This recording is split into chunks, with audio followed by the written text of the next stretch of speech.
கர்த்தருடைய பரிசுத்தமான நாம மகிமைப்படுவதாக. ஆசீர்வாதமான ஒரு நல்ல காலை வேளையிலேயும் அனுதின மன்னா என்கிற வேத தியானத்தினால் உங்களை சந்திப்பதில் மிகுந்த சந்தோஷம். கிருபையாய் கர்த்தர் கொடுத்த நாளுக்காக கர்த்தரை துதிப்போம். இந்த நாள் இந்த வருடத்தினுடைய 2வது மாதம் 5ஆம் தேதி காலவேளை. இந்த காலவேளையிலேயும் 1 நாளாகமும் அதனுடைய 3ஆம் அதிகாரத்தை தியானத்துக்காக எடுத்துக்கொள்ளுங்கள். தாவீதினுடைய வம்ச பரம்பரையை குறித்தும் அவனுக்கு பிறந்த பிள்ளைகளுடைய தலைமுறைகளை குறித்தும் இந்த அதிகாரம் நமக்கு விரிவாய் சொல்லுகிறது.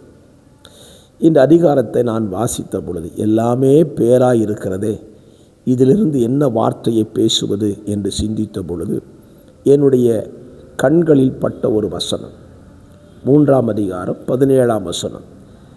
கட்டுண்ட எகோனியாவின் குமாரர் சலாத்தியேல் அப்படின்னு ஒரு வார்த்தை இருக்குது. கட்டுண்ட எகோனியாவின் குமாரர் சலாத்தியேல். தாவீதினுடைய வம்ச பரம்பரையில் ஏராளமான பிள்ளைகள் பிறந்தார்கள். அவர்கள் ராஜாக்களாக இருந்தார்கள். ஆனால் அவன் சந்ததியில் கட்டுண்ட ஒரு பிள்ளை இருந்திருக்கு. பாருங்களேன், எத்தனை சிந்திக்க வேண்டிய காரியம். நம்முடைய வாழ்க்கையிலே நம்முடைய தலைமுறைகள், நம்முடைய முற்பிதாக்கள், அவருடைய சந்ததிகள் தலைமுறையாய் நாம் வாழ்ந்து கொண்டிருக்கிறோம். ஆனால் நம்முடைய தலைமுறைகளில் கட்டுண்ட நிலைகளில் நம்முடைய பிள்ளைகள் இருக்கக்கூடாது. சாலமோனுடைய வம்ச பரம்பரையில் வந்தவன் தான் சிதேக்கியா. சிதேக்கியாவை கட்டுண்டவனாய் பிடித்தார்கள். மனாசேயை முச்செடிகளில் பிடித்தார்கள். சிதேக்கியாவை கட்டி கொண்டு போனார்கள் பாபிலோனுக்கு. அப்படியானால் இந்த நாட்களிலே நாம் கவனமாகவும் ஜெபிக்க வேண்டியதுமான ஒரு காரியம், நம்முடைய சந்ததிகளோ அல்லது நம்முடைய வம்ச பரம்பரையில் இருக்கிற எவர்களும் கட்டுண்டவர்களாக இருக்கக்கூடாது. ஆண்டவராகிய இயேசு கிறிஸ்து ஊழியம் செய்த நாட்களிலே ஜெப ஆலயத்திலே ஒரு சகோதரியை பார்க்கிறார். அந்த சகோதரியை குறித்து அவர் சொல்லும் பொழுது 18 வருஷமாய் கூனியாய் இருந்த ஒரு சகோதரி, எவ்வளவேனும் நிமிரக்கூடாத கூனி. அவளை குறித்து கர்த்தர் சொன்ன வார்த்தை என்ன? சாத்தான் 18 ஆண்டுகளாய் இவளை கட்டியிருந்த கட்டு என்று சொல்லுகிறார். அப்போ ஆண்டவர் தன்னுடைய பிள்ளைகள் கட்டப்பட்டு இருக்கிறதை விரும்பலை.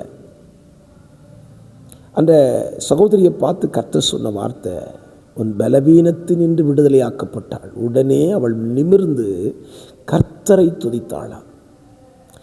என்னை கேட்கிற அருமையான கர்த்தருடைய பிள்ளைகளை, உங்கள் வாழ்க்கையில் உங்கள் சந்ததிகளில் ஒருவேளை யாராவது சத்ருவினால் கட்டப்பட்டிருக்குமானால் இந்த காலவெளியில் அவர்களை பார்த்து கர்த்தருடைய வார்த்தையை சொல்லுங்கள். இயேசுவின் நாமத்தினாலே உன்மேல் கட்டப்பட்டிருக்கிற இந்த கட்டு அவிழ்க்கப்படுவதாக என்று சொல்லுங்கள்.